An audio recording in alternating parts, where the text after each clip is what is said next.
But wait till you hear what Victorian Premier Daniel Andrews is doing next on climate and energy policy. The Victorian Labor government, in a state where coal-fired gas generation has been forced to close early, creating electricity shortages and pushing prices skyward, well, it's going to double down on renewable energy.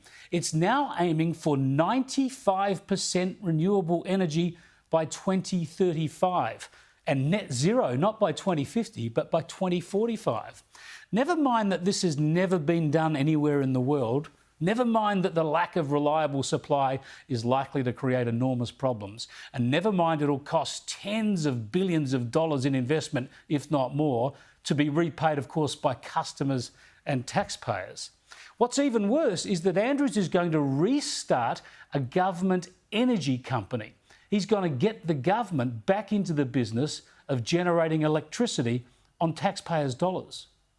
We've already taken soundings from the super industry. To say they're excited is an understatement. They are very, very keen and very interested to be a partner in replacing polluting, privately owned coal with clean, government-owned renewable energy.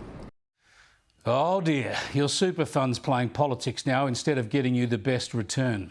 I predict massive problems in the years to come.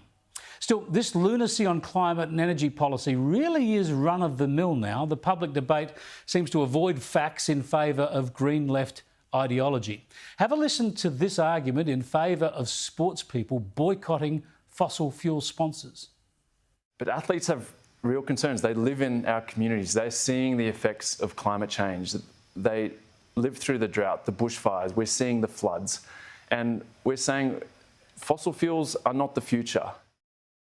Floods, droughts and fires?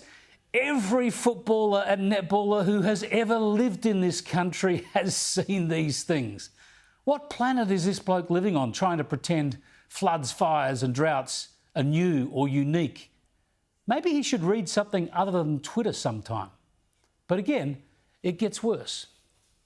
We've really got to look at what happened with tobacco, where as a society we decided this isn't good for people, and to allow them to continue to advertise, to try and continue to buy that social licence and affect children, it shouldn't be happening. So I think this is a really healthy debate for us to be having. Okay. And clearly we're seeing a lot of fear-mongering and saying it'll be the end of sport.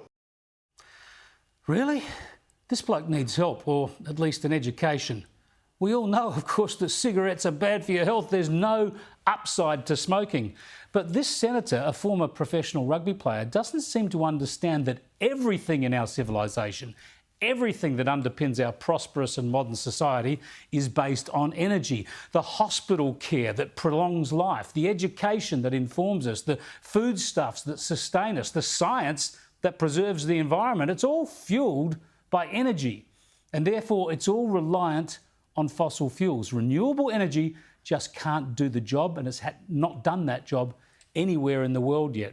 This senator couldn't even get his anti-modernity message out to the nation without the energy driving the televisions and devices he relies on, or the energy used to manufacture that equipment.